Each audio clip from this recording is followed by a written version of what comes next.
যিনি টেলিভিশনের জন্য নাটক বানিয়েছেন, তিনিও একইভাবে আইনি মামলার শিকার হয়েছেন 15 কোটি টাকা। ফলে এই নানা অভিজ্ঞতাগুলো আমাদের সামনে যখন আছে, তখন আমাদের মনে হয়েছে পাবলিক স্পেসে এসে জনগণের সাথে, আমাদের পলিসি মেকারদের সাথে আমরা যারা স্টোরি টেলার তারা কথা বলাটা জরুরি। সেই কথা বলার আয়োজনটাই বেসিক্যালি এই প্রেস কনফারেন্স। এই প্রেস কনফারেন্স আমরা চেষ্টা করব 90 মিনিটের মধ্যে শেষ করার জন্য। এখানে আমাদের কয়েকজন কথা বলবেন, কথা বলার পরে আপনারা Q&A সেশনে আমরা যাব, যেখানে আপনারা প্রশ্ন করবেন এবং এখানে যারা উপস্থিত আছেন আমাদের অগ্রজরা, আমাদের তরুণরা, তারা নিশ্চয়ই আপনাদের প্রশ্নের উত্তর দেবেন। আমি শুধু একটা কথা বলে আজকে ওয়েলকাম করার জন্য আমি নাসিরুদ্দিন ইউসুফ বাচ্চু ভাইকে আমন্ত্রণ জানাবো। সেটি হচ্ছে যে আমরা এইখানে যখন মিলিত হচ্ছি তখন মূলত স্টোরি টেলিং এর জায়গা থেকে রিয়ালিটি আর ফিকশনাল রিয়ালিটি দুটো আলাদা বিষয়, দুটো এক নয়। আমরা যদি রিয়ালিটি আর ফিকশনাল রিয়ালিটিকে গোলমাল করে, কনটেক্সট গোলমাল করে, অর্থাৎ রিয়ালিটিকে রিয়ালিটির জায়গায় রেখে ফিকশনাল রিয়ালিটিকে ফিকশনাল রিয়ালিটির জায়গায় রেখে বিবেচনা করতে না পারি, আইন প্রয়োগ করতে না পারি, তাহলে এই রাষ্ট্রে, এই সমাজে শিল্প, সাহিত্য, চলচ্চিত্র, সঙ্গীত তো হবেই না, আইনের শাসন হবে। ফলে এটি একটি গুরুত্বপূর্ণ প্রেক্ষাপট। আমাদের শরীরের যে সাইজ 3.5 হাত, এখন ধরুন আমাদের চিন্তা কাঠামো যদি 3.5 হাত হয়, অর্থাৎ চিন্তার পরিসরে যদি 3.5 হাতই হয়, তাহলে তো আকাশে আর বিমান উঠবে না, জাহাজও যাবে না সমুদ্রে, ফিশিং ট্রলারও সমুদ্রে যাবে না, এবং ফিশিং ট্রলার যাবে না বলে আমরা হাওয়ার মতো চলচ্চিত্রও পাবো না। ফলে চিন্তার পরিসরকে যদি আমরা এত দুর্বল করে রাখি, ছোট করে রাখি, তাহলে কি করে চারপাশে যেসব পোস্টার দেখছেন আজকে, আরো অনেক পোস্টার এখানে যুক্ত হতে পারতো। আমরা চেষ্টা করেছি অল্প সময়ের মধ্যে অনেকগুলো পোস্টার জোগাড় করার, সিনেমার পোস্টার। এই সকল ছবিগুলো যা চারপাশে দেখছেন, এগুলো কিভাবে নির্মিত হতো যদি আমাদের চিন্তা কাঠামো আমাদের শরীরের মতো 3.5 হাত হতো। ফলে চিন্তার পরিসর, সংস্কৃতির পরিসর বিস্তৃতি করা একটা খুবই জরুরি সময়ের দাম। সেটি এই প্রেস কনফারেন্সের একটা বড় অবজেক্টিভ। আমি প্রেস কনফারেন্স স্বাগত বক্তব্য রাখার জন্য চলচ্চিত্রকার, সংস্কৃতিজন, নাট্যজন নাসিরুদ্দিন ইউসুফ বাচ্চুকে আমন্ত্রণ জানাচ্ছি। এখানে আমাদের অনেক অগ্রজ আছে, প্রত্যেককে আপনারা জানেন। আমি পরিচয় করিয়ে দিয়ে সময়টা শুধু ইয়ে করতে চাই না, সেই জন্য আমি সবাইকে পরিচয় করে দিচ্ছি না। নিশ্চয়ই প্রত্যেকে কথা বলার সময় তাদের পরিচয় দেন। আমি মুস্তফা জুলহার, সঞ্চালনার দায়িত্বে আছি। আপনাদের সবাইকে ধন্যবাদ। বাংলা চলচ্চিত্র বা কন্টেন্ট সেন্সরশিপের গল্পবলার স্বাধীনতা চাই, ওনাদের জন্য কি করতে হবে? প্রত্যেকবার করতে হবে তো। চেষ্টা করি।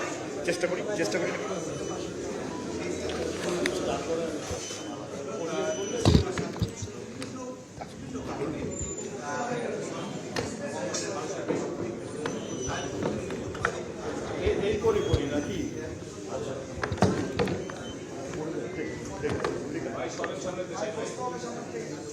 বাংলা চলচ্চিত্র বা কন্টেন্টে সেন্সরশিপের ফরক, গল্প বলার স্বাধীনতা চাই, এই শিরোনামে আজকের এই সংবাদ সম্মেলনে প্রিয় সাংবাদিক বন্ধুরা,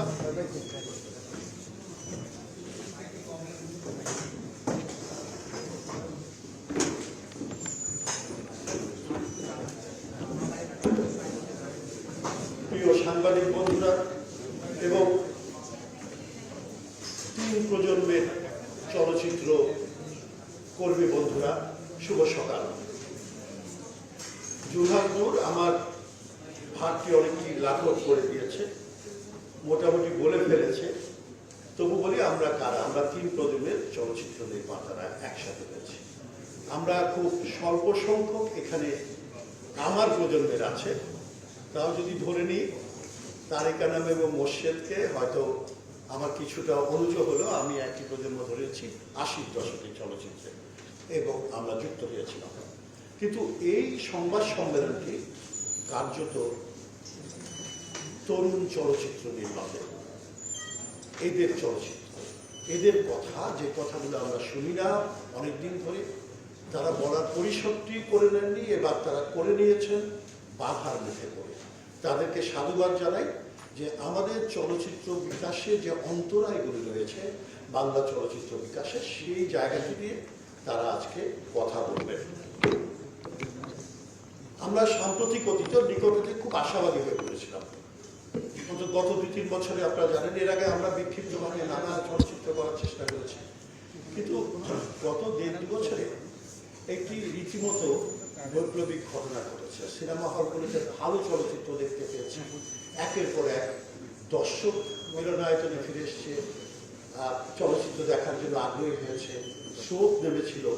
ঠিক সেরকম মুহূর্তে হাওয়ার উপর যে আক্রমণটি হয়েছে সেটি দ্বিমুখী, একটি সরকারি অধিদপ্তর থেকে, পরিবেশ, বন পরিবেশ থেকে, আরেকটি হচ্ছে আমাদের একজন ব্যক্তি, একজন সুপ্রিম কোর্টের উকিল হাওয়ার বিরুদ্ধে তার অভিযোগ উত্থাপন করেছেন আদালতে।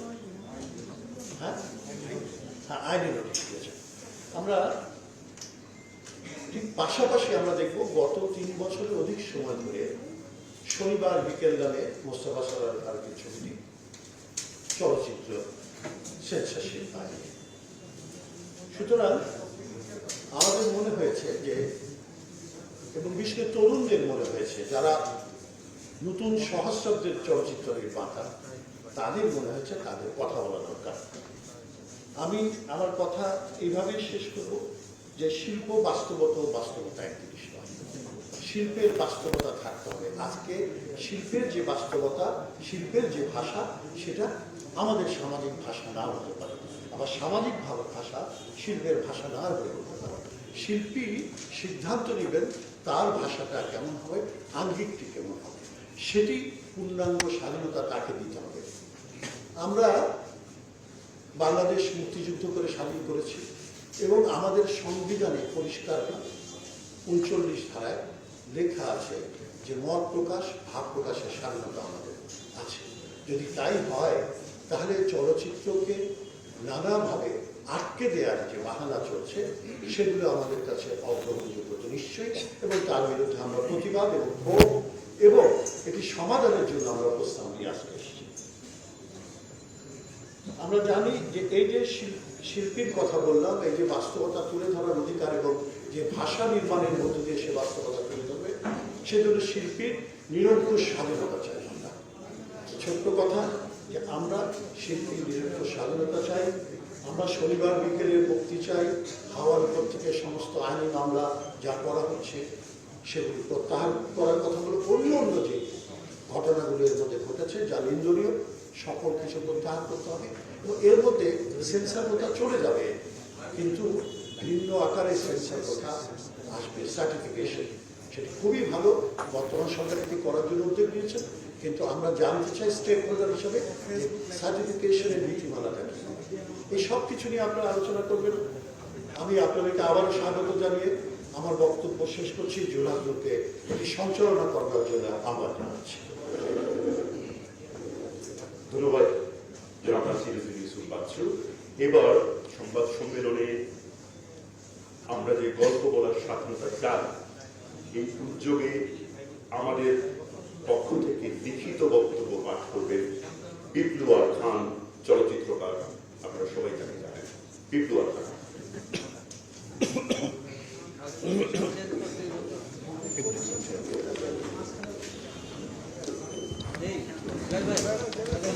দুলাল ভাই চেয়ারে বসে, দুলাল ভাই চেয়ার আমরা পাচ্ছি না। ঠিক আছে,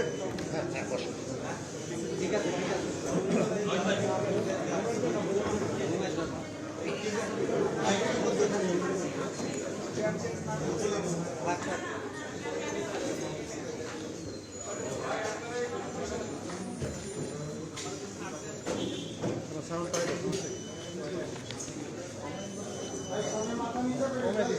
ভাই সামনে আমাদের নিচে দর্শক করা ভাইটা একটু মাথা নিচে করেন সামনে।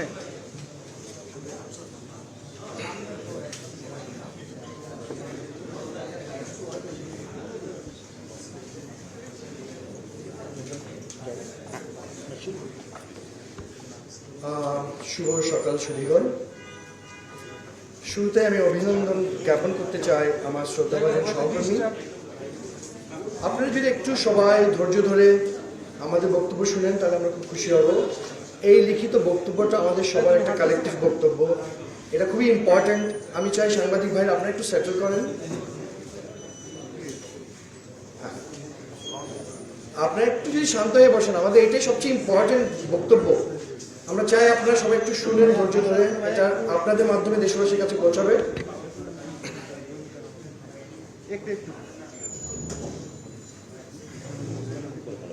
আচ্ছা,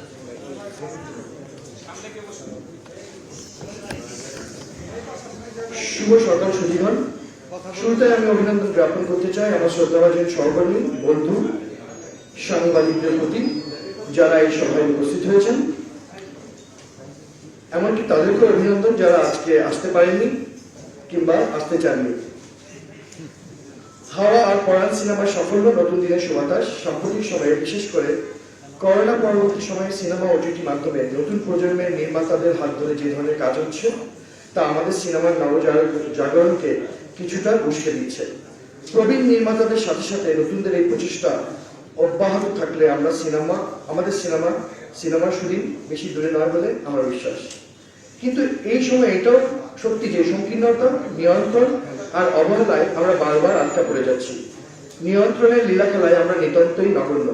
আমরা প্রথম নয়, দ্বিতীয় নয়, তৃতীয় শ্রেণীর আমরা সবাই। আজকে আপনাদের মাধ্যমে দেশবাসীর কাছে এবং আমাদের পলিসি মেকারদের কাছে আমরা জানাতে চাই যে এই ধরনের নিয়ন্ত্রণ একজন শিল্পীর মনে যে ক্ষতের সৃষ্টি করে তা পুষিয়ে ভবিষ্যতে নতুন কিছু তৈরি করার উন্মাদনা হয়তো সেই শিল্পী আর পাবে না। আমরা এখানে যুদ্ধ করতে আসিনি, কিন্তু ভয়, নিয়ন্ত্রণ এবং ক্রমাগত অবহেলা শিল্পী মনে কতটা ক্ষত সৃষ্টি করলে আজকের এই কাঁটাতারের আয়োজন তা আপনারা নিশ্চয়ই বুঝতে পারছেন। কেননা কাঁটাতারের ভেতরেই আমাদের নিত্য বসবাস। স্বাধীনতার 50তম বার্ষিকীতে আজকে আমরা উপস্থিত কয়েক প্রজন্ম নিশ্চয়ই একমত হবেন আমাদের সংস্কৃতি, প্রগতি এবং দেশের যে কোনো শিল্প মাধ্যম এই মুহূর্তে সবচেয়ে হুমকির সম্মুখীন। সংকীর্ণতা, বৈশ্বিক দৃষ্টিভঙ্গির অভাব আর অদ্ভুত রাজনৈতিক খেলায় সবচেয়ে সহজ শিকার আমরা। শুধু সরকার কেন, সমাজ, গণমাধ্যম, এমনকি আমাদের নিজেদের সংকীর্ণতা সব মিলিয়ে আমাদের অস্তিত্ব আজ বিপন্ন। সাম্প্রতিককালে হাওয়া সংক্রান্ত আলোচনা, সমালোচনা এবং আইনি হুমকি এবং বিগত বছরগুলোতে ক্রমবর্ধমান হারে আইনি হুমকি এবং অন্যান্য প্রসঙ্গে আমরা এটা বলতে পারি সার্বজনীনভাবে চলচ্চিত্র অন্যান্য শিল্প মাধ্যম নিয়ে এই দেশে এক অদ্ভুত অবস্থা বিরাজমান। উদ্ভট উঠে পিছু চলেছে স্বদেশ। আমরা এটা বুঝতে পারি এর সার্বিক প্রেক্ষিতে সেন্সর ও সেন্সরশিপ নানাভাবে আমাদের বিকাশকে বাধাগ্রস্ত করেছে। শুধু সেন্সর বোর্ড নয়, সেন্সর এখন সার্বজনীন হাতিয়ার হয়ে উঠেছে। আপনারা জানেন মুস্তাফা সরোয়ার ফারুকী শনিবার বিকেল অজানা কারণে বছরের পর বছর আটকে রাখা হয়েছে। সার্বিক বৈশ্বিক প্রেক্ষিত এবং বাংলাদেশের ক্রমবর্ধমান অগ্রসর অর্থনীতিতে শিল্প আর শিল্পী সমাজ সহ চলচ্চিত্র মাধ্যমে এক অদ্ভুত বৈপরীত্যের অবস্থান আমরা লক্ষ্য করছি। আমাদের অক্লান্ত শ্রমের ঘামে আমরা যে ইন্ডাস্ট্রি বিনির্মাণ করছি কিংবা প্রচেষ্টায় রয়েছি, স্বাধীনতার 50 বছরে এসে আমরা নিশ্চিত করে বলতে পারি আমাদেরকে অনুধাবন করা এবং আমাদের পক্ষে কতটা আমাদের যাত্রা আপনাদের বোধগম্য নয়। কিন্তু আপনাদের কার্যক্রম দেখে এই কথা অস্বীকার করার জো নেই যে আমাদের প্রগতির পথে আপনারা প্রতিনিয়ত বাধা সৃষ্টি করে চলেছেন। গ্লোবাল ট্রেন্ড, ওটিটি রাইজ এবং এই সময় যে ক্রিয়েটিভ ইন্ডাস্ট্রি একটা প্রজন্ম যখন এগিয়ে নিতে এসেছে, ঠিক সেই সময় আমাদের প্রতিষ্ঠানগুলো সহ স্টাবলিশমেন্ট উল্টো পথে হাঁটছে। একটি ভাষা ভিত্তিক সংগ্রামের ভিত্তিতে যে জাতির জন্ম, যেখানে জয় বাংলা আমাদের এক্সপ্রেশন, সেখানে সেন্সর বোর্ড সহ অন্যান্য প্রতিষ্ঠান সার্বিক বিবেচনায় চলচ্চিত্র এবং অন্য শিল্প মাধ্যমে প্রগতির পথে বাধা হয়ে দাঁড়িয়েছে এবং আমাদের দাঁড় করিয়ে দিয়েছে কয়েকটা প্রশ্নের মুখে। এই দেশে কেন সেন্সর বোর্ড থাকবে?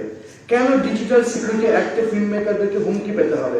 কেন বিশাল অর্থনীতিতে আর্ট এবং কালচারে ভিক্ষা পরিমাণ বরাদ্দ থাকবে? আমরা ফাঁসির দাবিও নিয়ে আসিনি, যুদ্ধ করতে আসিনি। ঘৃণা ছড়ানো আমাদের কাজ না, আমাদের কাজ সমাজ বিনির্মাণের। কিন্তু কথা থেকে যায়, আপনারা সোসাইটি, স্টাবলিশমেন্ট সবাই আমাদেরকে কিভাবে ট্রিট করছেন। আমরা একটা অসাধারণ প্রজন্মের প্রতিধ্বনি শুনতে পাচ্ছি। আমি আশা করছি আপনারা হয়তো শুনতে পাচ্ছেন। আমরা যেটা বলতে চাই, ইংরেজিতে একটা কথা আছে যে don't try to control us, control is an illusion. আরেকটা কথা বলতে চাই, সমাজের অন্য শ্রেণী পেশার মানুষ চলচ্চিত্র সম্পর্কে আপনাদের সংকীর্ণতা পরোক্ষভাবে এই সেন্সরশিপকে উৎসাহিত করে। সমাজের অসঙ্গতির জন্য প্রতিদিন আমরা রিড করতে পারবো না। আপনাদের একটি আছে বলে যখন তখন রিড মামলা হামলা কেন? যেখানে গল্প বললে শিল্পীর দিকে পতন নিক্ষেপ করা হবে, সেখানে একজন শিল্পী গল্প বলবে কেন? এটা তো পতন ছুড়ে মারা সংস্কৃতি, ভয়ের সংস্কৃতি। রবীন্দ্রনাথ ঠাকুর খুব সহজ করে বলেছিলেন, আমাদের দেহ 3.5 হাতের মধ্যে বদ্ধ, তাই বলে ঠিক 3.5 হাত পরিমাণ ঘর বানালে আমাদের চলে না।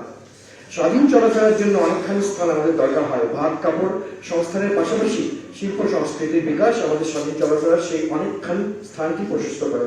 কোন সাম্প্রদায়িক অমানবিক বিদ্বেষপ্রসূত মনোভাব কিংবা অপরিণামদর্শী দৃষ্টিভঙ্গির জন্য আমাদের সেই অনেকখানি স্থানটি যেন সংকীর্ণ হয়ে না যায়, সেই জন্য এই সংবাদ সম্মেলন। হাওয়া চলচ্চিত্র নিয়ে করা মামলা প্রসঙ্গে কয়েকটি বিষয় আমরা উল্লেখ করতে চাই। বাস্তব দুনিয়ায় সংঘটিত কোনো ঘটনার প্রেক্ষিতে যে আইন বলবৎ হয়, তার যদি ফিকশনাল রিয়ালিটি তথা তৈরি করা বাস্তবতার উপর প্রয়োগ করা হয়, তাহলে শিল্প, সাহিত্য, সঙ্গীত, চলচ্চিত্র কিছুই করা সম্ভব না। প্রসঙ্গ না বুঝে আইন প্রয়োগ করলে শিল্প, সাহিত্য, সঙ্গীত, চলচ্চিত্র হবে না, আইনের শাসন হবে না। হাওয়া চলচ্চিত্রে যে শালিক পাখি দেখানো হয়েছে তা একটি তৈরি করা বাস্তবতার অংশ। সেক্ষেত্রে বাস্তব দুনিয়ার জন্য প্রণীত আইন দিয়ে আমরা কিভাবে ফিকশনাল রিয়ালিটি বিচার করব? 2. হাওয়া চলচ্চিত্রে যে জনগোষ্ঠীর জীবন দেখানো হয়েছে তার বাস্তবায়ন উপস্থাপনের জন্য তাদের সহজাত ভাষাভঙ্গির রীতিকে তুলে ধরা হয়েছে। এতে চলচ্চিত্রের সংলাপে যতটুকু স্ল্যাং বা গালি উঠে এসেছে তা চলচ্চিত্র আইনের প্রয়োজন নেই। একই কারণে দৃশ্যায়িত হয়েছে হত্যা এবং মৃত্যুর দৃশ্যগুলি। দেশীয় কিংবা বিশ্ব চলচ্চিত্র যাই বলুন না কেন, এই সমস্ত দৃশ্য চলচ্চিত্রের নিত্য নৈমিত্তিক ঘটনা। বাস্তব দুনিয়ার জন্য প্রণীত আইন দিয়ে এই ফিকশনাল রিয়ালিটিকে আমরা কিভাবে বিচার করব? বাংলাদেশ যখন এশিয়া প্রশান্ত মহাসাগরীয় অঞ্চলের সবচেয়ে দ্রুত বর্ধনশীল অর্থনৈতিক দেশ হিসেবে এগিয়ে যাচ্ছে এবং গণপ্রজাতন্ত্রী বাংলাদেশ সরকারের মাননীয় প্রধানমন্ত্রী যখন মুক্তিযুদ্ধের উত্তরাধিকারের কথা বলেছেন, তখন আমরা এই প্রশ্ন তুলতে চাই যে বাংলাদেশে কি পরাধীন আমলে প্রণীত আইন ও নীতি দিয়ে পরিচালিত হবে? আমরা কি ক্রিয়েটিভ ইকোনমিক বাংলাদেশের সম্ভাবনাকে কাজে লাগাবো না? সম্ভাব্য সেই বাজারের জন্য অনেকেও পরিবেশ তৈরি করবো না? এমত অবস্থায় আমরা আজকে যারা এই সংবাদ সম্মেলনে মিলিত হয়েছি, আমরা সকল নির্মাতা কলাকুশলীর পক্ষে 5টি দাবি উত্থাপন করতে চাই। হাওয়া চলচ্চিত্রের বিরুদ্ধে বন্যপ্রাণী সংরক্ষণ ও নিরাপত্তা আইনে করা মামলা অবিলম্বে প্রত্যাহার করতে হবে। শনিবার বিকেলে চলচ্চিত্র কেন সেন্সর ছাড়পত্র পেল না তার সুস্পষ্ট ব্যাখ্যা চাই। বাংলাদেশ চলচ্চিত্র সেন্সর বোর্ড বাতিল করতে হবে এবং প্রস্তাবিত চলচ্চিত্র সার্টিফিকেশন আইনের ক্ষেত্রে সকল অংশীজনের সাথে আলোচনা সাপেক্ষে একটি আধুনিক ও অন্তর্ভুক্তিমূলক চলচ্চিত্র সার্টিফিকেশন আইন প্রণয়ন করতে হবে। প্রস্তাবিত অতিথি নীতিমালার ক্ষেত্রে সকল অংশীজনের সাথে আলোচনা সাপেক্ষে একটি আধুনিক ও অন্তর্ভুক্তিমূলক অতিথি নীতিমালা প্রণয়ন করতে হবে। চলচ্চিত্র বা কন্টেন্ট বিষয়ে কোনো মামলা দায়ের করার আগে অবশ্যই সংশ্লিষ্ট কর্তৃপক্ষ, যেমন খসড়া অতিথি নীতিমালায় প্ল্যাটফর্মগুলোকেও আলাদা কমিশন বোর্ড তৈরি করার প্রস্তাব আছে, এই জাতীয় কোনো কর্তৃপক্ষের সাথে আলোচনা করে নিতে হবে। সর্বোপরি এটাই বলতে চাই, শুভবুদ্ধির উদয় হোক, শিল্পের জয় হোক এবং আমাদের সংকীর্ণতা ঊর্ধ্বে উঠে বাংলাদেশের যে যাত্রা স্বাধীনতার 50 বছরে আমাদের যে 4-5 প্রজন্ম আমরা আজকে এক হয়েছি, আমরা শিল্পের স্বাধীনতা চাই, আমরা চলচ্চিত্র বিশ্বমানে নিয়ে যেতে চাই এবং আমাদের একটা নতুন প্রজন্ম এই কাজটা করছে। আপনারা যদি দেখেন গত 2 বছর আমাদের চলচ্চিত্রের যে অসাধারণ অগ্রযাত্রা, কতগুলো আমাদের যে পালক যুক্ত হচ্ছে আমাদের অর্জনে, সেখানে দাঁড়িয়ে বাংলাদেশ যে বাস্তবতায় আমাদেরকে নিয়ন্ত্রণের কোনো ধরনের উদ্দেশ্য কিংবা বিধান আমাদের জন্য কাজ করবে না। ধন্যবাদ সবাইকে, সবাই ভালো থাকবেন।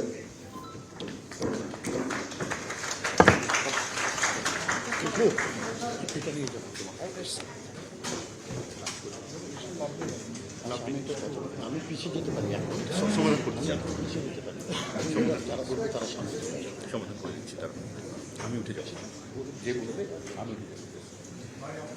এতক্ষণ স্টোরি টেলারদের পক্ষ থেকে আপনাদের সামনে আমাদের সবার পক্ষ থেকে লিখিত বক্তব্য পড়ে শোনালেন পিপলু আর খান, ডটার্স হাসিনা, এই ডটার্স টেল চলচ্চিত্রের ডকুমেন্টারি তথ্যচিত্রের নির্মাতা। আমরা এখন আমাদের পক্ষ থেকে কয়েকজনকে অনুরোধ করব আপনাদের সামনে বক্তব্য রাখার জন্য। আমি এই সুযোগে প্রথমে তাদের নামটা আপনাদের কাছে বলে রাখি, তারপর আমি এই আসনটা ছেড়ে দিলে প্রত্যেককে অনুরোধ করবো তারা যদি এই আসনে এসে অন্তত 3-4 মিনিটের মধ্যে তাদের বক্তব্যটি রাখেন। আমি তারিক আনাম খান, চঞ্চল চৌধুরী, কামার আহমেদ সাইমন, গাউসুল আলম শাওন, মোর্শেদুল ইসলাম, জয়া আহসান, অমিতাভ রেজা, মেজবাউর রহমান সুমন, তাদেরকে 3-4 মিনিট করে বলবো যে তারা যদি তাদের বক্তব্য এই আসনে রেখে এই আসনে এসে বলে যান।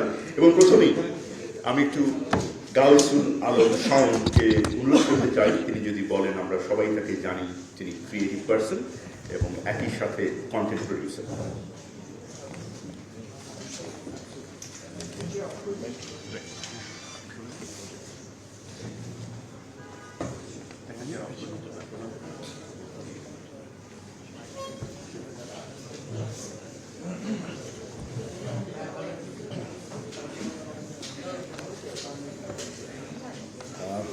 সবাইকে অসংখ্য ধন্যবাদ এখানে আজকে আসার জন্য, আমাকে সাপোর্ট করার জন্য। আমি একটা লিখিত বক্তব্যই বলবো, আসলে আমি গুছিয়ে বলতে চাই, কথাগুলো যেভাবে পৌঁছানো উচিত সেভাবে বলতে চাই বলে লিখিত বক্তব্য পাঠ করছি। আমার মনে আছে কোনো একটা ক্যাম্পেইনের প্রয়োজনে বেশ কজন মুক্তিযোদ্ধার সাথে আমার আজ আপনি কেমন বাংলাদেশ চান এমন একটা বিষয়ে আমি একটা আলাপচারিতা হয়েছিল আর কি। এবং এনাদের মধ্যে একজন বিশিষ্ট মুক্তিযোদ্ধা আমাকে একটা অদ্ভুত অসাধারণ একটা কথা বলেছিলেন, আমি ওটা দিয়ে শুরু করতে চাই। উনি বলেছিলেন যে, আমি জিজ্ঞেস করলাম যে আপনি কেমন বাংলাদেশ চান আজকে এসে। উনি বলেছিলেন, দেখেন বঙ্গবন্ধুর নেতৃত্বে আমরা তো ৭১-এ যুদ্ধ করছি, দেশ স্বাধীন করছি, কিন্তু একটা স্বাধীন দেশ পাইছি ঠিকই, কিন্তু আজও আমরা একটা জাতি হয়ে উঠতে পারি নাই। বিভক্তির কথা বলছিলেন উনি। তো স্বাধীনতোত্তর প্রজন্মের বাংলাদেশী হিসাবে সে কথা আমার খুব গায়ে লেগেছিল, কিন্তু আজ যখন চারিদিকে তাকাই তখন সেই কথা খুব মিথ্যা মনে হয় না। অথচ পাকিস্তানিদের সাথে বঙ্গবন্ধুর যে লড়াই, আমাদের যে লড়াই ছিল, তা কিন্তু এক অর্থে ছিল সাংস্কৃতিক বিপ্লব, যা প্রথম স্পষ্ট হয়ে ওঠে 1952 ভাষা আন্দোলনের সময়। আমাদের ভাষা, আমাদের সংস্কৃতি কিন্তু বাঙালি জাতি হিসাবে আমাদের অস্তিত্বের, আমাদের পরিচয়ের জায়গা, আমাদের এক হওয়ার জায়গা।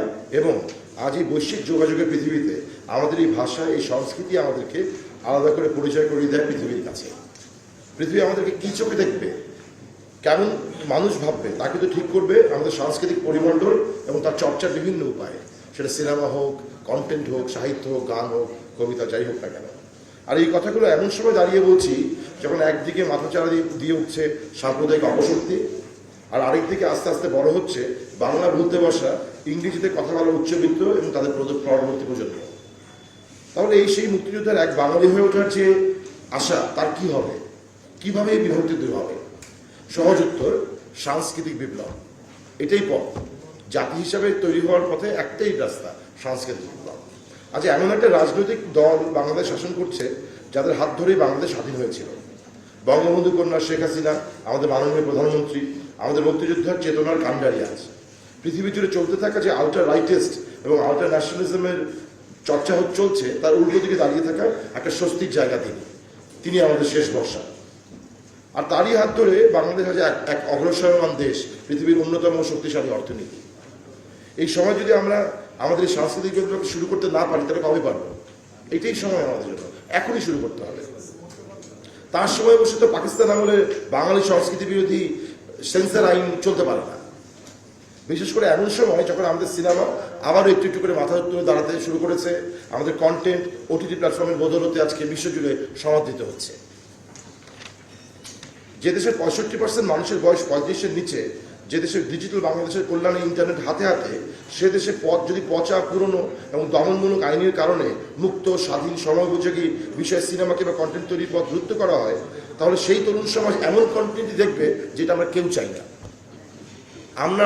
আমরা যদি না দেই ভালো পানি সাপ্লাই, তাহলে দূষিত পানি তারা পান করবে। সো আমাদেরকেই দায়িত্বটা নিতে হবে। যে কারণে ফেসবুক বন্ধ করে লাভ হয়নি, ইউটিউব বন্ধের চেষ্টা করে কিন্তু লাভ হয়নি। ফাইনালি আজকের এই বৈশ্বিক যোগাযোগের যুগে ভাষা কিংবা সংস্কৃতি সবই চলমান বিষয় এবং পরিবর্তনশীল। কোনো প্রতিক্রিয়াশীল আইন দিয়ে তাকে আটকে রাখতে গেলে তা হতে পারে জাতির জন্য ভয়ঙ্কর।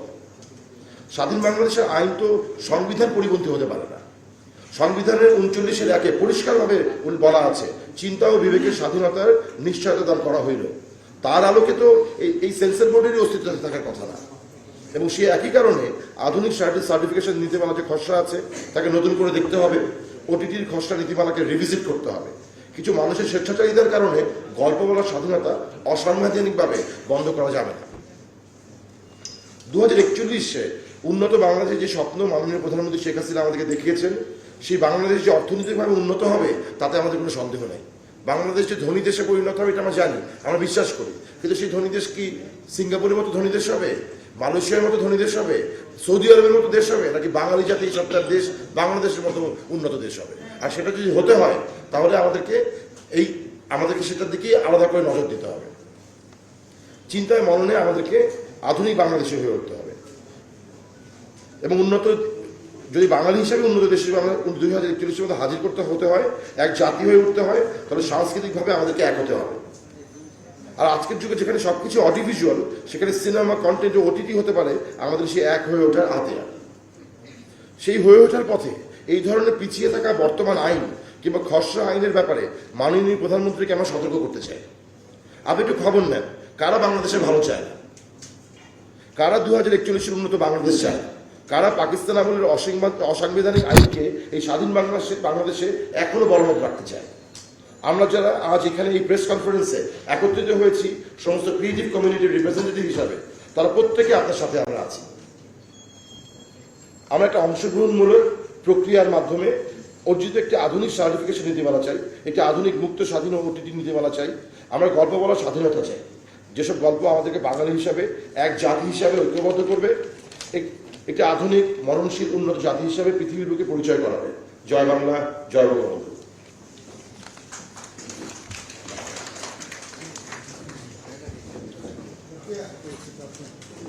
কথা বললেন গাউসুল আলম শাওন। এবার আমি কথা বলার জন্য আমন্ত্রণ জানাবো অমিতাভ রেজা চৌধুরীকে। আমি অমিতাভ একটু কষ্ট করে যদি এদিকে আসি। অমিতাভ আস্তে আস্তে ছোট্ট একটা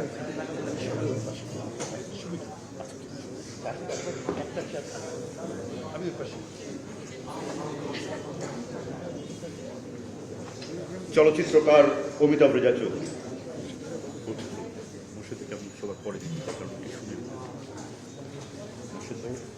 আমার আসলে একটা বেশি বলার নাই, কথা বলার তেমন কিছু নেই, মানে 1 মিনিট করেই বলি। আমি আসলে এই পুরা আমাদের যে লেখাটা পড়া হলো সেটার সাথে আমরা একসাথেই আলাপ আলোচনা করি, সেটাই আমার বক্তব্য। আলাদা করে আমার বক্তব্য কিছুই নেই। একটা কথাই, আমরা একটা ভয়ের সংস্কৃতিতে বসবাস করি। আমরা কোনো ছবি বানাতে গেলে এখন আমার মনে হয় যে ভয় লাগে, কোনটা বানাবো, কোনটা ঠিক করবো। আমরা আসলে মনে হয় না কোনো ছবি আর বানাতে বানানোর সম্ভাবনা আছে। এক ধরনের যাই বলেন না কেন, এখন যেটাই বানাবো দ্বিতীয়বার চিন্তা করবো, দ্বিতীয়বার চিন্তা করে ছবি বানানো সম্ভব না। ছবি মন থেকে বানাতে হয়, সেই কষ্ট, সেই পরিশ্রম করে আমরা ছবি বানাই।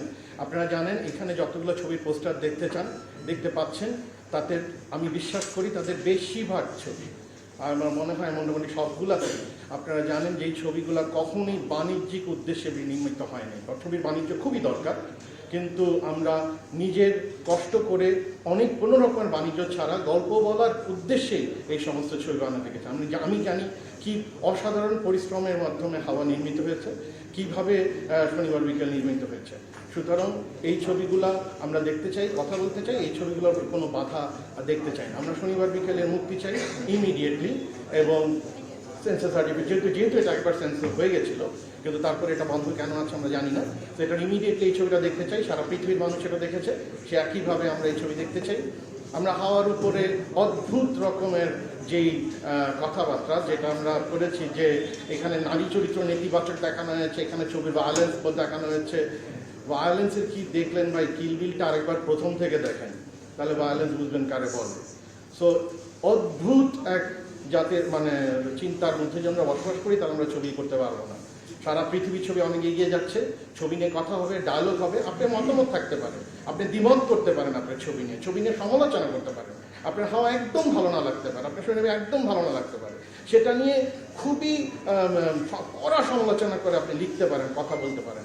সেটাতে যেমন সাধুবাদ জানাই, তেমন করে মানুষ ছবি দেখার অধিকার থেকে বঞ্চিত কেন হবে? আমরা আমাদের গল্প বলতে চাই, এই ভয়ের সংস্কৃতি থেকে মুক্ত করেন। আজকে আমরা ডাক্তার নিয়ে ছবি বানালে ডাক্তাররা রিড করে, উকিল নিয়ে ছবি বানালে উকিলরা রিড করে। আমি কাকে নিয়ে বানাবো ভাই? আমি শুধু আমাকে ছাড়া আর কাকে নিয়ে ছবি বানাতে পারবো না। কালকের থেকে প্যান্ট শার্ট খুলে নিজে দাঁড়াতে হবে সিনেমা বানাইতে। Thank you.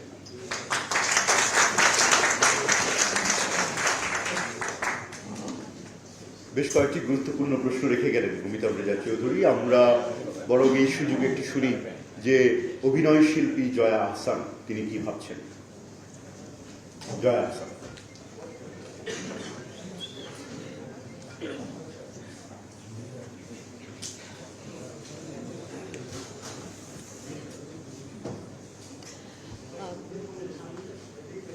মানে কোনো শিল্পকলা, এটা কি কোনো শিল্পকলা কখনোই কি কোনো শর্ত মেনে হতে পারে আসলে, বা চলচ্চিত্র কি কোনো শর্ত মেনে শর্ত সাপেক্ষে তৈরি হতে পারে? তাহলে আর চলচ্চিত্র কেন? মানে চলচ্চিত্র বা শিল্পকলার বিষয়টি তো আমার মনে হয় যে শর্ত, যে সাধারণ শর্তগুলো থাকে সেই শর্তগুলোর বাইরে গিয়ে, সেই শর্তগুলো বাইরে গিয়ে ভেঙে সেই আভাসগুলো, সেই চিহ্নগুলো এই চলচ্চিত্র শিল্পের ভেতরে লুকিয়ে থাকে। তো আমার এটা কখনোই মনে হয় না, আমার বলে না, এটা কখনো হতেই পারে না। তাহলে আসলে চলচ্চিত্র নির্মাণের কোনো অর্থই হয় না। এই যে শনিবার বিকেল নিয়ে এখন কথা হচ্ছে, আমরা যেটা যে অসুবিধার সম্মুখীনটা হচ্ছি, হলি আর্টিসানের ঘটনা কি আসলে ঘটেনি? ঘটেছে তো। পত্রপত্রিকায় প্রতিদিন 1 জুলাই লেখা হয় না ওটা নিয়ে? হয়তো আপনারা লিখেন তো। কিছুদিন আগে তো শাহিন আক্তারটা ইন্সপায়ার হয়ে একটি সাহিত্য রচনা, মানে উনি আরেকটি উপন্যাস রচনা করলেন। তো এগুলো তো আমরা আটকে রাখতে পারবো না। চলচ্চিত্র বেলায় কি অসুবিধে?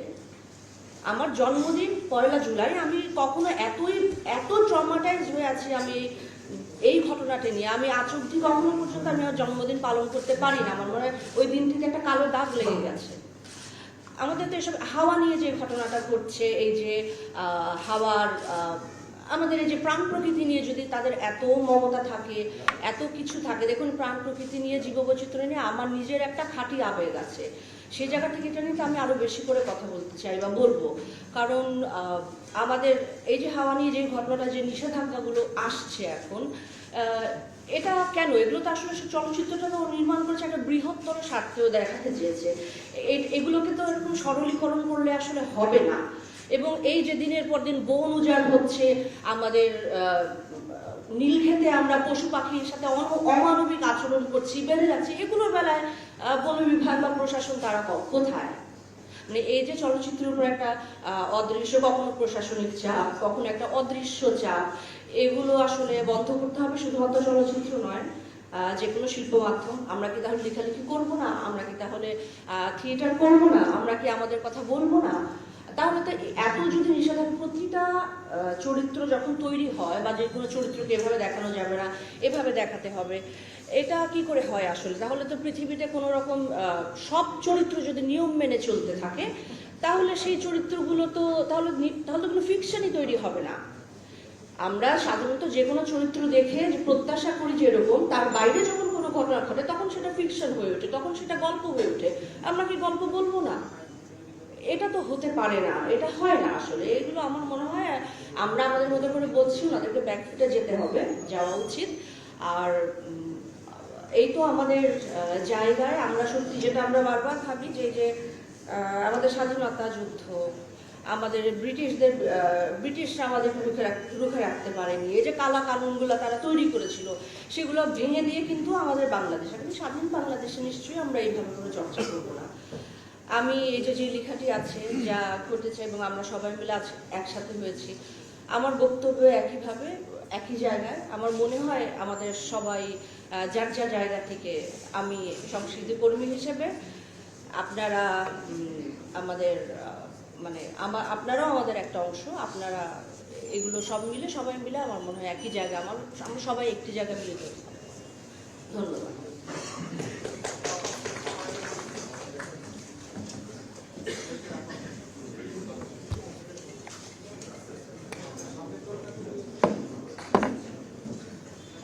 অনেক ধন্যবাদ অভিনয় শিল্পী জয়া আহসান। তিনি বেশ কয়েকটি প্রশ্ন রেখে গেলেন।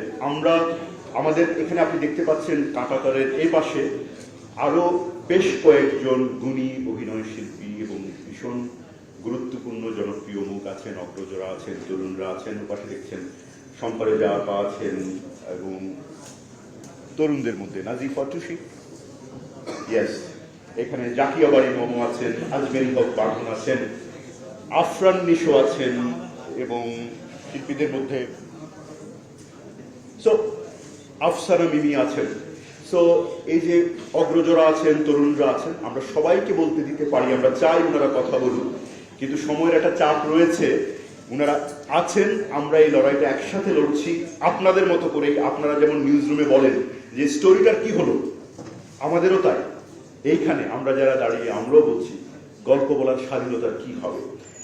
একটা ছোট্ট তথ্য নিই, বাংলাদেশের ইকোনমিক জিডিপি নিয়ে সারাক্ষণ টেলিভিশনগুলোতে, পত্রপত্রিকায় আলোচনা হচ্ছে, টক শো হচ্ছে। একটা প্রশ্ন যদি আমরা তুলি, বাংলাদেশের কালচারাল জিডিপির দশা কি? গল্প বলার পরিসর কতটুকু বাড়লো, অসাম্প্রদায়িকতার পরিসর কতটুকু বাড়লো, চলচ্চিত্র নির্মাণের পরিসর কতটুকু বাড়লো?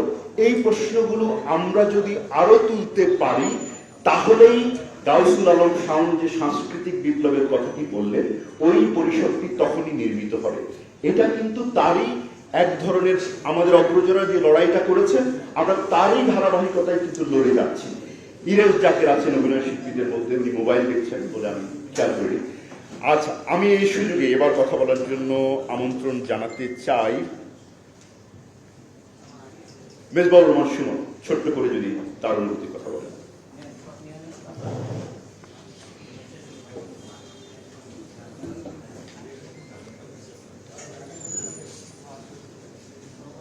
সবাইকে শুভ সকাল।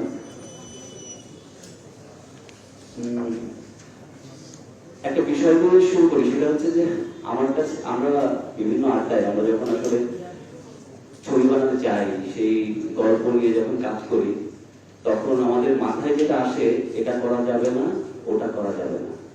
তো তখন আমরা মজা করে হোক আর একটু বিষণ্ণ হয়েই বলি যে আমরা ফুল পাখি লতা পাতার গল্প বলব। কিন্তু দুঃখজনক ব্যাপার হচ্ছে পাখিটাও এখন এখান থেকে বাদ দিতে হবে, পাখিটা আর বলা যাবে না, এখন ফুল ফল লতা পাতার গল্প আমাদেরকে বলতে হবে। হ্যাঁ, তো সেটাও আমাদেরকে বলা যাবে না। এখন এই যে বলা না যাওয়ার ব্যাপারটা আসে হচ্ছে আমাদের চারপাশে, আমরা যে সোসাইটির ভেতর দিয়ে আমরা প্রাণ প্রকৃতি কিংবা সর্বপ্রাণের গল্প, আমি একটু বলতে চাই শিল্পী হিসাবে প্রত্যেকটা মানুষ, একজন রাইটার কিংবা একজন কবি কিংবা একজন ফিল্ম মেকার, পেইন্টার, সে কিন্তু প্রাণ এবং প্রকৃতির ভেতর দিয়ে তার কথাগুলো বলতে থাকে এবং সেটাই করে, সেটাই শিল্পীর কাজ। সে যেটা ইঙ্গিত দেয় সেটা হচ্ছে সোসাইটির ভেতরে জমে থাকা যে আক্রোশ, বিভেদ কিংবা বঞ্চনা কিংবা আনন্দ কিংবা প্রেম, সেটার ইঙ্গিত দেয়। তো সেই ইঙ্গিত দিতে গেলে আমি ভিজুয়ালি, আমি যখন কোনো গল্প বলি তখন সেটা ভিজুয়ালি আসতে হয়। তো প্রাণ এবং প্রকৃতিকে যেমন আনতে হয়, ঠিক তার বিপরীতে নৃশংসতা থেকেই যায়। তো সেই গল্পটা আমাকে ভিজুয়ালি বলতে হবে। যদি আমি সেটা না বলতে পারি, তাহলে আমি কিভাবে গল্পটা বলবো? তো সেখানে আমরা আটকে যাই। প্রাণ প্রকৃতির সর্বপ্রাণের মায়া, এটা নিয়ে কিন্তু আমার ছবির বিষয়বস্তু কিন্তু সেটা। আমি বলেছিলাম যে গল্পের শুরু থেকে যে 3000 বছর আগে নিম পাতাটা ছিল, কাঁচা মরিচ ভাঙলে এখনো লাল হয়, এই ঝাল হয়। এই গল্পটা আসলে প্রকৃতির কথা বলতে চাচ্ছিলাম, কিন্তু তার পেছনে বিপরীতে নৌকার ভিতরে যে অসংখ্য এই 8-9 মাঝি মাল্লা, তাদের ভিতরে যে সহিংসতা ঘটে, সেটা কিন্তু প্রকৃতি প্রতিশোধ নেয়। তো সেই গল্পটা বলতে গেলে সেই চান মাঝি যে পাখি তার নিজের পোষা পাখি চিবিয়ে খায়, সেটা না দেখলে তো, না দেখালে তো সমাজের প্রতিফলন অনুধাবন করা পসিবল না, আমার জন্য নির্মাণ করা হবে। আর যে ভাষার কথা বলা হচ্ছে, সেটা সাবওয়াটানের ওই ল্যাঙ্গুয়েজটা আমি আসলে অ্যাডাপ্ট করতে চেয়েছি, আর পাশাপাশি বোঝাতে চেয়েছি সাধারণের কাছে সহজভাবে। তো সেখানে ভাষাগত যে জায়গাটা আছে, সেটাও আমাদের সমস্যা। তার মানে হচ্ছে চারদিকে আমাদের নানা অনুভূতির সমিতি প্রবলেম, যে এটা করা যাবে না, ওটা করা যাবে না। তো এত অনুভূতির ভিতর দিয়ে আসলে গল্প বলাটা আমাদের সংকীর্ণ জায়গায় চলে আসে। তো আমাদের যেটা আছে আটকায় দেওয়া যে কায়দা কানুন, সেই কায়দা কানুনের ভিতর দিয়ে আমাদের গল্প বলাটা পসিবল। তো আমার কাছে মনে হয় এই কায়দাটা আমাদের বাদ দিয়ে কানুনটাকে রাখতে হবে, তাহলে হয়তো আমরা গল্প বলতে পারবো। না হলে যেটা হবে সেটা হচ্ছে আমরা এখন অনেকগুলো স্লোগান সামনে রেখে কথা বলছি, এটা চাচ্ছি, ওটা চাচ্ছি, আমাদের গল্প বলার স্বাধীনতা চাচ্ছি। কিন্তু আমার কাছে মনে হয় ওগুলো চলতে থাকলে আমরা আসলে একটা স্লোগান বলতে হবে, যে এখানে মানবো আমি কেমন করে, এর বেলায় আসলে আমাদের কোনো স্লোগান থাকবে না, গল্প বলার কোনো স্বাধীনতা থাকবে না। Thank you.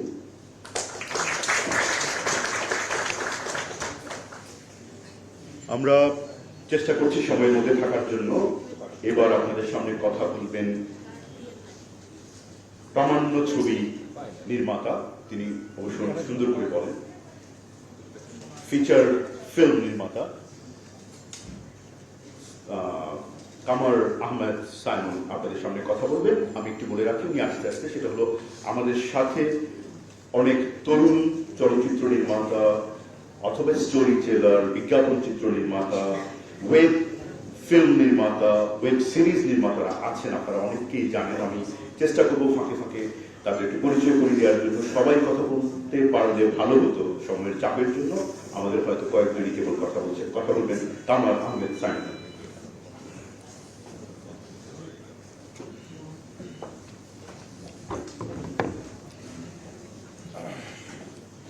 আজকে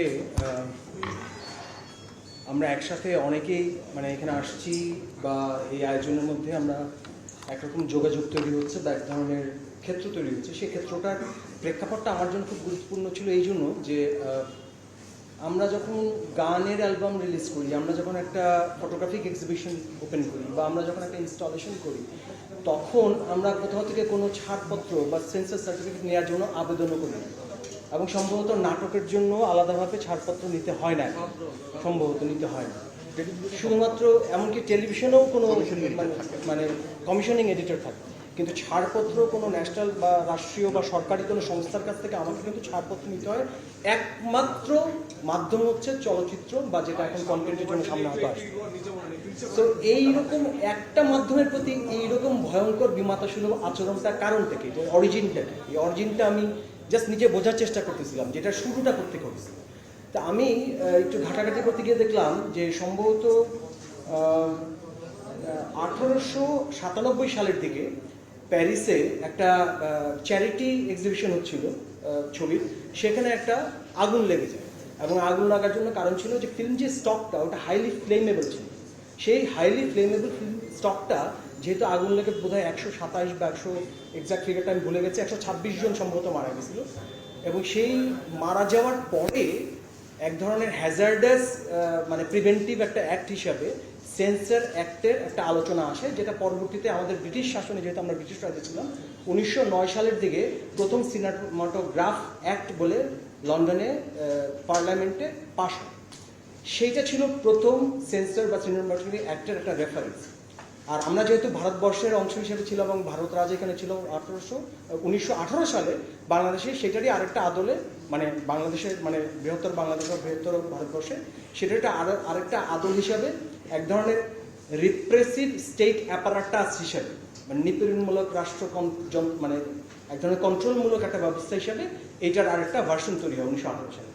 এখন এই ব্রিটিশ সময় যেটা 1918 সালে তৈরি হলো, সেটা পরবর্তীতে সম্ভবত পাকিস্তান আমলে 63তে পাকিস্তান আমলে এটার আরেকটা ভার্সন হইল 77, মানে যেটার নাম ছিল the censorship of Bangla films act. ঠিক আছে, তারপর আবার 1977 সালে, খেয়াল করে দেখেন, মানে 75 পরবর্তী সামরিক শাসন আমল, একটা বিশেষ সময় কিন্তু 77, সেই সময় Bangladesh censorship of films rules এটা প্রকাশিত হয়। এরপরে আবার খেয়াল করে দেখেন 1985 সালে, যেটা আমাদের স্বৈরাচারী সামরিক শাসন আমল বলে আমরা একদম পরিষ্কারভাবে আইডেন্টিফাই করি সময়টাকে, সেই সময়ে the code of censorships of Bangladesh বলে একটা জিনিস মানে ওরা করে। এখন কোড অফ সেন্সরশিপ বাংলাদেশ বলে যে জিনিসটা করে, সেই জিনিসটাকে আমি আসলে আপনারা যদি একটু ঘাটের নেটে পাবেন, এটা তথ্য মন্ত্রণালয়ের PDF ফাইল পাবেন, সেখান থেকে একটা দুইটা লাইন আমি খালি জাস্ট একটু বলতে চাই যে ধরেন কিসিং, হাগিং এবং embarrassing is not allowed in film, পরিষ্কারভাবে ইংরেজিতে লেখা, খুব ভালো কথা। না না মানে মানে চুমু খাওয়া যাবে না, ঠিক আছে, কোলাকুলি করা যাবে না, জড়াজড়ি করা যাবে না, এবং আপনার এমব্রেসও করা যাবে না, বাংলা চুমু, ঠিক আছে। সেটাও বোধ হয় একটা মানে এটা করতে পারবো না, মানে মনে হচ্ছে। হ্যাঁ, মানে এখন দেখেন এরপরেই আবার লেখা আছে যে this violates accepted canons of culture of these countries. Accepted canons of culture, এটার মানে কি? মানে what is accepted canons of culture, এই প্রশ্নটা আমরা কবে গিয়ে করবো? খেয়াল করে দেখেন, কার কাছে কে অ্যাকসেপ্ট করবে আমার কালচারটা, কার কাছে আমার চুমুটা ঠিক মনে হবে বা হবে না, এটা তো আমার জানতে হবে, ঠিক আছে? বা কতটুকু হলে ওটা অ্যাকসেপ্ট হবে। বা আরেকটা, এরপরে আরেকটা ইয়াতে আছে, আমি নাম্বার দিয়ে দিতে পারবো, আপনারা চাইলে এটা পিডিএফে পেয়ে যাবেন। Bikini or bathing costume scene may be permissible in case of, Bangla ক্ষেত্রে হবে না, চুমু may be permissible, bikini may be permissible in case of foreign films. Very interesting. আমি আমার নিজ ভূমে পরবাসী হয়ে বসে আছি, আমার এইটার জন্য পারমিশন না লাগে, আমার এখানে এইটা করা যাবে সেইটা করা যাবে না, মানে যেটার ভূত চাপছে আপনার ব্রিটিশ আমল থেকে এসে, পাকিস্তান আমল থেকে এসে, স্বৈরাচারী শাসন আমলে বা পোস্ট 75 আমলে, তাহলে এই ব্যাপারগুলি আস্তে আস্তে এটার যে চেহারা দাঁড়াইছে সেই চেহারাটা, মানে এই চেহারাটা আমরা কবে গিয়ে এটাকে ফেস করব, মানে এই সেন্সরশিপের এই ব্যাপারটাকে আমরা কবে গিয়ে ফেস করবো? এখন আমার ফেস নিয়ে অনেক আমরা কিন্তু কথা হচ্ছে, সেন্সরশিপ নিয়ে বিভিন্ন রকম কথা হচ্ছে, যার কারণে সার্টিফিকেশন অ্যাক্ট বলে একটা খুব ইন্টারেস্টিং জিনিস আমরা এখন শুনছি, যে সার্টিফিকেশন অ্যাক্ট, এটা কি হবে? গ্রেডিং হবে। কীরকম গ্রেডিং হবে? যে এটা এ গ্রেডের ছবি, এটা বি গ্রেডের ছবি, এটা সি গ্রেডের ছবি, বা 18 এইজ ভিত্তিক বা 12-16 এইজ ভিত্তিক হবে। এখন এই যে সার্টিফিকেশনের যে ইয়া হয়েছে, সেটার মধ্যে নতুন একটা বিষয় যুক্ত হয়েছে, যেটা আপনারা কেউ খেয়াল করছেন কিনা জানেন না। নতুন একটা জিনিস যুক্ত হয়েছে, সেটা হচ্ছে যে যেটা পুরো সেন্সর বোর্ডের সেন্সর সার্টিফিকেটে কোথাও ছিল না। মানে আমাদের এর আগে যে সেন্সরের যে নীতিমালা ছিল সেটাতে ছিল না, যেটা সেন্সর সার্টিফিকেশন অ্যাক্টে প্রপোজ করা হয়েছে। একটু খেয়াল করে দেখেন, সেন্সর সার্টিফিকেশন অ্যাক্টের 4-13-তে এই সেন্সর সার্টিফিকেশন অ্যাক্ট, এটাও আপনারা ডাউনলোড করতে পারবেন, এটাও পাওয়া যায় পিডিএফে। 4-13 নম্বর ইয়াতে বলছে কি, যে সার্টিফিকেশনে আবেদনকৃত কোনো চলচ্চিত্র পরীক্ষণে যদি বোর্ডের নিকট এইরূপ প্রতীয়মান হয় যে চলচ্চিত্রের কালার, ডাবিং, সাউন্ড এফেক্ট ইত্যাদি কারিগরি দিক দিয়ে অসম্পূর্ণ এবং চলচ্চিত্রের কাহিনী নিম্নমান, অসংলগ্নতা ও অবিন্যস্ততা বা শৈল্পিক গুণাবলী বর্জিত নির্মাণশৈলী, তাহলে সেটা তারা মানে প্রত্যাখ্যান করবেন, মঞ্জুরের বিষয় প্রত্যাখ্যান করবেন। এটা আপনারা এই যে হাইলাইট করে দেখাচ্ছি, পুরোটা পড়ে নিতে পারেন, পিডিএফে হবে। এইটা আমাদের নতুন যেটা আসতেছে, মানে সেন্সর যেটা অলরেডি আমাদের প্রপোজ 2019 সালে যেটা প্রপোজ করা হয়েছে, সেইখানে এই প্রস্তাবনা দেওয়া হয়েছে। সেখানে আরেকটা প্রস্তাবনা দেওয়া হয়েছে 6-1 এবং 2 ধারায়। Very interesting. আগে আমাদের সেন্সর বোর্ডের থেকে একজনের কাছে পারমিশন নিতে হতো, একটা বডি ছিল। এখন নতুন যে প্রস্তাবনা করা হয়েছে, এখানে আমাদেরকে 66 জনের কাছ থেকে পারমিসিবল করা হয়েছে। কিভাবে সম্ভব? 64 জেলার ডিসি আলাদাভাবে প্রত্যেকটা সেন্সরকে বাতিল করার ক্ষমতা রাখেন। সেন্সর চেয়ারম্যান নিজে স্বয়ং সেন্সর করার পর সেটাকে বাতিল করার ক্ষমতা রাখেন। Very interesting. তাহলে সেন্সর বোর্ড হইল একজন সার্টিফিকেশন না, প্রপোজ যেটা প্রপোজ করা হচ্ছে, সেই প্রপোজটাই করা হচ্ছে যে চেয়ারম্যান করতে পারবে, বোর্ড করতে পারবে এবং বাকি 64 জন ডিসি করতে পারবে। তাহলে এইটা যদি একটা হচ্ছে আমাদের প্রাগৈতিহাসিক ভূত আছে, আরেকটা হচ্ছে যে আমাদের মানে এখন নতুন প্রপোজ, যেটাকে আমরা ভাবছি সার্টিফিকেশন অ্যাক্ট হলেই কালকে ঠিক হয়ে যাবে, সেটার মধ্যে কিন্তু মানে ভূত ঢোকানো আছে, আরো হবে। এখন সবাই কিন্তু বারবার এই যে 39 ধারার কথা বলছিলেন, আমি 39 ধারাটাও কালকে গিয়ে আবার চেক করলাম, এখন সংবিধান খুলে চেক করলাম, সংবিধান খুলে ওখানে খুব ইন্টারেস্টিং। মানে এটা হচ্ছে যে এরকম যে আমাকে বাক স্বাধীনতা দেওয়া একদম মানে রেকটিফাই করতেছে সংবিধান, একদম 39-এ পরিষ্কারভাবে নিশ্চয়তা দিচ্ছে। এখন স্বাধীনতার 50তম বছরে এসে মানে আমরা এখানে আমি 71 পরবর্তী প্রজন্ম, এই 71 পরবর্তী প্রজন্ম আমরা সবাই কিন্তু মোটামুটি 40 পার হয়ে গেছি। মানে 40 কিন্তু একটা ইন্টারেস্টিং ফিগার, খেয়াল করে দেখেন। 40-এ কিন্তু বাচ্চা জন্ম হওয়ার পর 40 দিন ঘরে রাখে, মারা যাওয়ার পর 40-এর একটা ব্যাপার হয়, ঠিক আছে। হযরত কিন্তু নবুয়ত পাইছিল 40-এ, আমাদের বঙ্গবন্ধু শেখ মুজিবুর রহমান কিন্তু 46 বছর বয়সে 6 দফা সাবমিশন করছিল। তো আমি আমার নিজেরা বুঝাইলাম যে আচ্ছা ঠিক আছে, কোথাও যাই না, কোনো কিছু তো কথা বলি না, কতক্ষণ কথা না বলে থাকবো, কতক্ষণ চুপ করে থাকবো, 40 পার হয়ে গেছে, এবার বলা দরকার এই জন্য যে সাক্ষী আছে বাচ্চু ভাই, শুনতে পাও ইদেশের পেছনে যে পোস্টারটা শুনতে কি পাও, ওই ছবিটা আমাদের প্রায় 3 মাস সেন্সর আটকে রাখছিল, 3 মাস। বাচ্চু ভাই এবং আরো 5 জন বিভিন্ন জায়গা থেকে দেন দরবার করে ছবিটাকে আনকাট বের করতে হয়েছে। এই নীলমুকুট রিলিজের আগে, ওই নীলমুকুট রিলিজে আমাকে 10 জনকে ফোন করে দিনাজপুরে বাম্পার ফলনের খবর নিতে হয়েছে, বাতাবি লেবুর বাম্পার ফলন। এখন আমি সামনে অন্যদিন রিলিজ করার জন্য বিভিন্ন জায়গায় ঘুরে বেড়াচ্ছি এবং আমাকে চিন্তা করতে হচ্ছে আমি সেন্সর বোর্ডে জমা দিব কিনা, এবং এখানে আসার আগে আমাকে চিন্তা করতে হচ্ছে যে এখানে গিয়ে আমি বক্তব্য দিব কিনা। এই চিন্তাটা কোথেকে আসে? এটা কিসের ভয়? এই ভয়টা কিসের?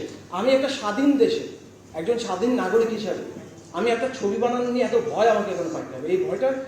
এই ভয়টা আমাদেরকে মানে যদি এটা গণপ্রজাতন্ত্রী বাংলাদেশ হয় মানে এটা তো জনগণই ঠিক করবে বাংলাদেশটা।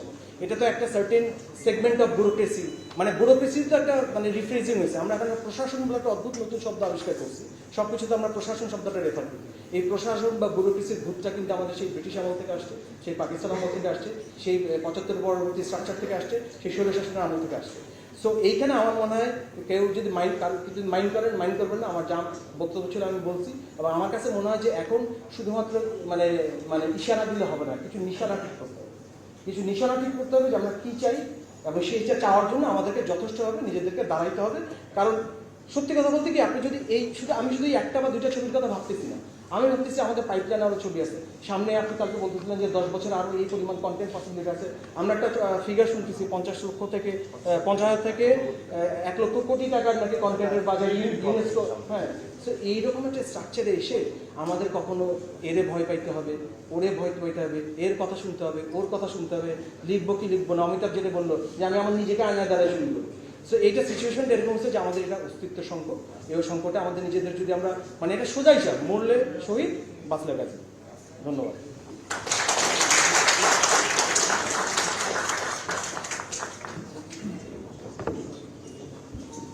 অনেকগুলো সংকটের কথা বললেন কামাল আহমেদ সাইমন।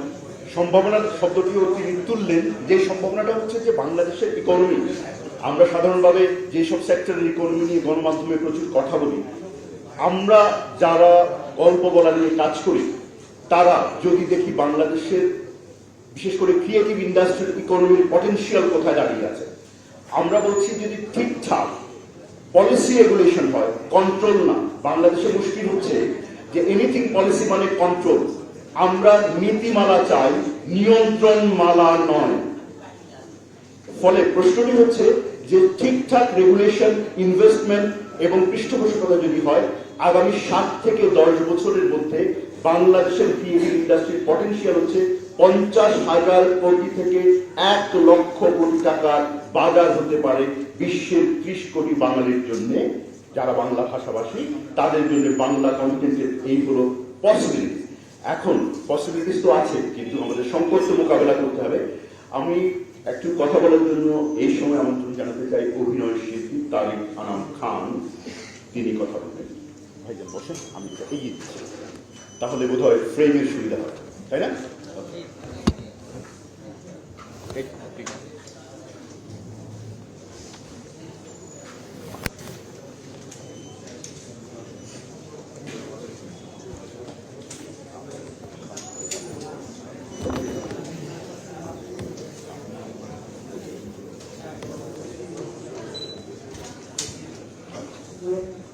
ধন্যবাদ।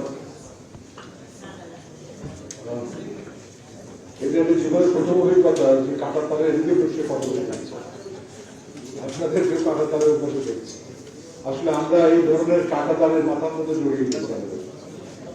আমরা এখনই যখন নাটক করতে যাই, ছবি করতে যাই, তখনই ভাবা শুরু করে এদিকে করা যাবে, আমি বলবো। সম্প্রতি এই সুমন কেসটা হওয়ার পরে আমি শাওকিন যে কারাগার বানিয়েছে, শাওকিকে দাঁড়াও সঙ্গে পরিচয় করে দিই আপনাদের। শাওকি যে কারাগার সিরিজটা করেছে, সো ওইটাতে বিহারের বাড়িতে যখন একদম পাখি, আমার মনে হলো শাওকিও কেস পেয়ে যাবে। এই ধরনের জটিলতা মাথার মধ্যে আসছে। আমি সম্প্রতি নাটক করলাম, সেখানে একটা প্রফেশনালদের নিয়ে ডাক্তারদের, সেখানে একজন ফেক এক লোককে শাস্তি দেওয়া হয়। ওই তো দেওয়ার ব্যাপারে আমার পরিচালকের সঙ্গে অনেকক্ষণ ধরে দীর্ঘ আলোচনা করতে হলো যে এইটা কতটুকু গেলে পর্যন্ত আমরা কেস খাবো না। সত্যি কথা তাই, এই যে সেলফ সেন্সরশিপের মধ্যে আমরা আটকে দিয়েছি, আমাদের মধ্যে অনেক মায়ের জন্ম হয়েছে এর থেকে মুক্তি কথা। আমি একই সঙ্গে ক্ষুব্ধ এবং একই সঙ্গে সংক্ষিপ্ত। ক্ষুব্ধ এই কারণে যে পরিবেশ দপ্তরের ঢাকা শহরের এয়ার পলিউশন কত সেটা দেখার সময় নেই, সেটা কিভাবে ঠিক করা যাবে সে ব্যাপারে কোনো উদ্যোগ নেই। সাউন্ড পলিউশন কত সে ব্যাপারে উদ্যোগ নেই। ইতিমধ্যে 20 কোটি টাকা মামলা খেয়ে যান, অথচ লঞ্চ ডুবি এবং গার্ডার করলে মানুষের জীবনের মূল্য 1 লক্ষ টাকা। বাংলাদেশের সবচেয়ে বড় রিয়ালিটি হচ্ছে এই মানুষের জীবনের মূল্য অনেক কমে গেছে। তারা কাটাবন, চিড়িয়াখানা সহ অন্যান্য অনেক কিছু দেখেন না, কিন্তু 20 কোটি টাকার মামলা করবে। এইভাবে না করতে করতে আমরা কোথায়? এটি কি কোনো পরিকল্পিত কিছু বাংলাদেশের সংস্কৃতি ধ্বংস করে দেওয়ার ব্যাপারে? অন্য যারা পুরোনো ধ্যান ধারণার মধ্যে আছে, নতুনদের আশ্রয় দিতে চায় না, তাদেরই একটি পরিকল্পিত ষড়যন্ত্রের অংশ এটা আমি প্রশ্ন রাখতে চাই। বেশি কথা বলার নেই। শিল্পীরা আগামী দিন দেখতে পাবেন। আপনারা জানেন লিওনার্দো দা ভিঞ্চির কথা, অসাধারণ পেন্টিং করে গেছেন তিনি। ওই যে প্লেন চলে তার ধারণা সবচেয়ে প্রথমে দিয়েছিলেন তিনি, আপনারা জানেন। পরে রাইট ভাতিদয় সেটাকে কার্যকর করেন। পাবলো পিকাসো গোয়ের্নিকা এঁকেছিলেন, সেটা স্প্যানিশ সিভিল ওয়ারের সময় 1937 যুদ্ধের বিরুদ্ধে। সোলজার সে প্রশ্ন করেছিল তাকে, যেটা তুমি এঁকেছ? তিনি উত্তর দিয়েছিলেন, না, তুমি এঁকেছ, বিকজ এটা তোমার কারণে আমি আঁকতে পেরেছি, তুমি যে এই ধ্বংসটা করেছো বলেই করেছি। সমস্ত দেশে সমস্ত জায়গায় শিল্পীরা প্রতিবাদ করে যে কোনো কিছুর বিরুদ্ধে, অন্যায়ের বিরুদ্ধে, সংগ্রামের বিরুদ্ধে। তার নয় বাংলাদেশে জন্ম হতে হতো না। একটা জীবন থেকে নেওয়ার ছবি লাগে, একটা স্টপ জেনোসাইড লাগে। সেগুলোতে যদি আপনি ক্রমান্বয়ে সেন্সর করতে থাকেন না, এই ভায়োলেন্স দেখানো যাবে না, এটা দেখানো যাবে না, তাহলে কোনোদিন নতুন এগোবে না। আমাদের এই সৃজনের আকাশ থেকে সেখানে কালো মেঘ ছেয়ে যাচ্ছে। শিল্পের প্রধান কথা হলো পর্যবেক্ষণ, পর্যবেক্ষণ থেকে কল্পনা, সেটা বাস্তবায়ন শিল্পের ক্ষেত্রে। যে যা নিজের মতো ছবি বানাবে, যে যা নিজের মতো পেন্টিং করবে, কবিতা লিখবে, সেখানে যদি এত না থাকে সমস্ত কিছু পঞ্চা হয়ে যাবে, তার খুব সংখ্যা। আমরা যদি একটু এগুলোর বিরুদ্ধে সোচ্চার না হই, তাহলে সেই জায়গা দিয়ে কোনো মুক্ত হতে পারবো না। বাঙালি শিল্পীরা সবসময়, এবং আমরা রাস্তার লোক, আমরা প্রয়োজন হলে আবার রাস্তায় নামতেও পারি। আমাদের সেই ভয় কোনোদিন নেই, কিছু হারাবার ভয় কোনোদিন নেই। সুতরাং আপনাদের সহযোগিতা চাই, এর বিরুদ্ধে আমরা দাঁড়াতে চাই। শুধু আমরা বলতে চাই কথাটাই যে একবার আব্বাস কিরোস্তামিকে জিজ্ঞেস করা হয়েছিল যে আপনার কাছে ছবির সংজ্ঞা কি, what is the film to you? তিনি বললেন, this is a lie, this is a fake to understand the truth. সমস্ত কল্পনা, সমস্তটাই হচ্ছে একটা অবাস্তব জীবনের সত্যতা বোঝার জন্য। আমরা এখানে দাঁড়িয়ে এই সমস্ত কর্মকাণ্ডের প্রতিবাদ করছি। আর প্রধানমন্ত্রী বলছিলেন, আপনি তাকিয়ে দেখেন ভারতের দিকে, আপনি তাকিয়ে দেখেন কোরিয়ার দিকে, আপনি তাকিয়ে দেখেন তুরস্কের দিকে।